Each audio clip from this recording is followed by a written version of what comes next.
ریختہ کہ تم ہی استاد نہیں ہو غالب، کہتے ہیں اگلے زمانے میں کوئی میر بھی تھا۔ اردو شاعری کے بے تاج بادشاہ مرزا اسد اللہ غالب نے یہ شعر میر تقی میر کے لیے کہا تھا، جنہیں اردو ادب کا سب سے بڑا شاعر مانا جاتا ہے۔ غزل کی دنیا میں کوئی بھی شاعر میر کے مقام تک نہیں پہنچ سکا، نہ ہی کسی نے میر کی ہمسری کا دعویٰ کیا۔ میر کو ہر دور میں ہی غزل کا شہنشاہ کہا گیا۔ میر کے بعد آنے والے تقریباً تمام شعراء نے میر کی پیروی کو ہی عظمت سمجھا۔ میر تقی میر 28 مئی 1723 کو آگرہ میں پیدا ہوئے۔ ان کا اصل نام میر محمد تقی تھا، والد کا نام محمد علی تھا، لیکن علی تقی کے نام سے مشہور تھے۔ وہ ایک درویش سکھ انسان تھے۔ میر کا کنبہ معاشی طور پر مستحکم نہیں تھا۔ آبا و اجداد حجاز مقدس سے ہجرت کر کے ہندوستان پہنچے تھے، اس لیے ان میں عربوں کی روایات خصوصیات نمایاں تھیں۔ میر نے ابتدائی تعلیم اپنے والد کے دوست سید امان اللہ سے حاصل کی، لیکن جب 9 برس کے ہوئے تو ان کے استاد اس جہاں سے رخصت ہو گئے۔ میر صاحب کے والد نے اپنے بیٹے کو خود تعلیم دینا شروع کی، مگر وہ بھی انتقال کر گئے۔ یوں میر تقی میر کو بچپن سے ہی بہت سے مسائل کا سامنا کرنا پڑا۔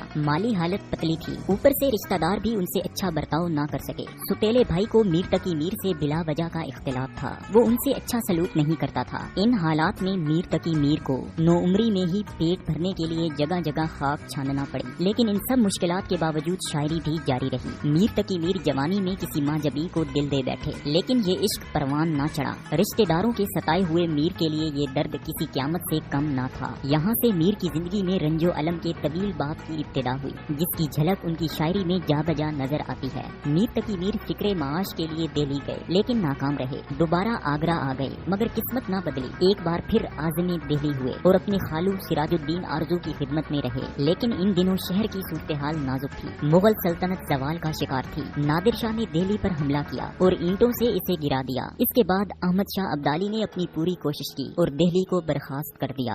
دہلی لوٹ لی گئی اور سارا نظام درہم برہم ہو گیا۔ دل دہلا دینے والی ایک کہانی تھی، جسے میر نے کچھ یوں بیان کیا: دلی میں آج بھیک بھی ملتی نہیں انہیں، تھا کل تلک دماغ جنہیں تاج و تخت کا۔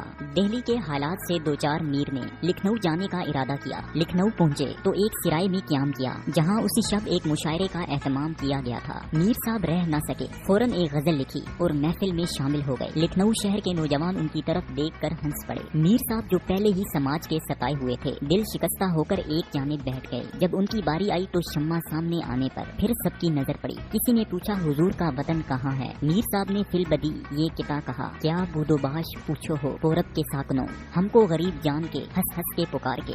دلی جو ایک شہر تھا عالم میں انتخاب، رہتے تھے منتخب ہی جہاں روزگار کے، جس کو فلک نے لوٹ کے ویران کر دیا۔ ہم رہنے والے ہیں اسی اجڑے دیار کے۔ سب کو حال معلوم ہوا تو شرمندہ ہوئے، معذرت طلب کی۔ اگلے دن شہر میں مشہور ہو گیا کہ میر صاحب تشریف لائے ہوئے ہیں۔ وہاں کے نواب آصف الدولہ نے 300 روپے ماہوار وظیفہ مقرر کر دیا۔ میر آرام سے زندگی بسر کرنے لگے۔ ایک دن نواب صاحب نے غزل کی فرمائش کی، لیکن میر تقی میر نے نہ سنائی۔ 1-2 روز بعد پھر گئے تو نواب نے پوچھا: میر صاحب ہماری غزل لائے؟ میر صاحب نے تیور بدل کر کہا: جناب عالی، مضمون غلام کی جیب میں تو بھرے ہی نہیں کہ کل آپ نے فرمائش کی، آج غزل حاضر کرتے۔ اس پر نواب صاحب بولے: طبیعت حاضر ہوگی تو کہہ دیجیے گا۔ ایک دن نواب نے بلا بھیجا۔ جب پہنچے تو دیکھا کہ نواب حوض کے کنارے کھڑے ہیں، ہاتھ میں چھڑی ہے، پانی میں رنگ برنگی مچھلیاں تیر رہی ہیں۔ میر صاحب کو دیکھ کر بہت خوش ہوئے اور کہا: میر صاحب کچھ فرمائیے۔ میر جی نے غزل سنانا شروع کی۔ نواب صاحب سنتے جاتے اور چھڑی کے ساتھ مچھلیوں سے بھی کھیلتے جاتے۔ آخر 4 شعر پڑھ کر میر صاحب ٹھہر گئے۔ نواب نے کہا: پڑھیے۔ تو بولے کہ پڑھوں کیا،